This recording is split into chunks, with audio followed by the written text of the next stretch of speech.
Jamaah sekalian, kita akan coba menjawab apakah salafi itu sebuah manhaj dalam Islam.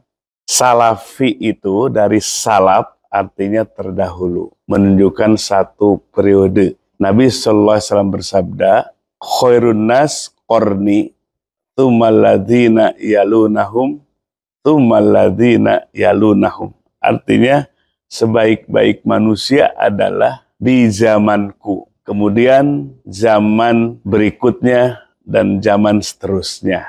Ini menunjukkan bahwa sebaik-baiknya kurun atau zaman adalah zamannya Nabi dan para sahabat. Kemudian zamannya tabi'in, dan yang ketiga zamannya atba'u tabi'in. Nah, para ulama menyebut generasi itu disebut generasi salaf. Sehingga kalau kita baca dalam kitab-kitab klasik atau turos, sering muncul kata-kata salafus soleh. Artinya orang-orang soleh di 3 zaman itu.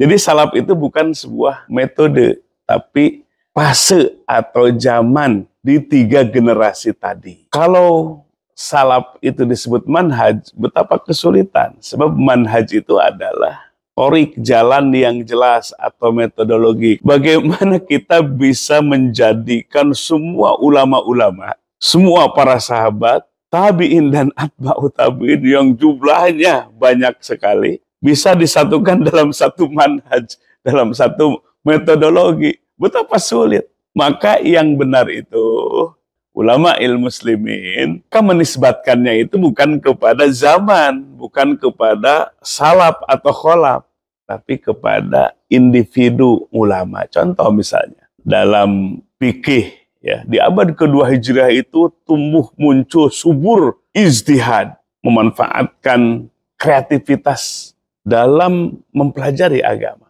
Muncullah madhab-madhab. Contoh, madhab Maliki itu dinisbatkan kepada Imam Malik. Ya, madhab Hambali dinisbatkan kepada Imam Ahmad bin Hambal. Jadi, manhaj itu dinisbatkannya kepada orang yang menjadi peletak atau muasis sebuah manhaj itu. Bukan dinisbatkan kepada zaman atau periode di mana di situ ada 3 generasi yang disebut salaf. Betapa tidak akan mungkin menyatukan menjadi sebuah metodologi atau manhaj. Demikian juga dalam bidang tauhid.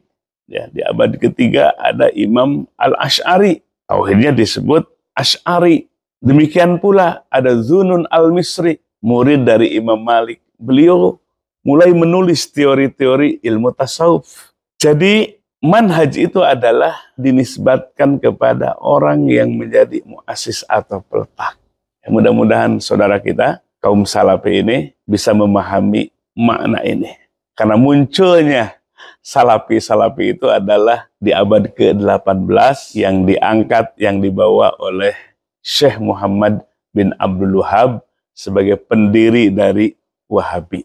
Jadi yang benar adalah yang ngikuti pemikirannya Syekh Muhammad bin Abdul Wahab, ya dinisbatkanlah kepada beliau. Namanya Wahabi. Iya-nya di situ adalah lil nisbat, maka disebut Wahabi. Orang yang mengikuti pikiran fikihnya Imam Syafi'i disebut As-Syafi'i, pengikut Imam Syafi'i.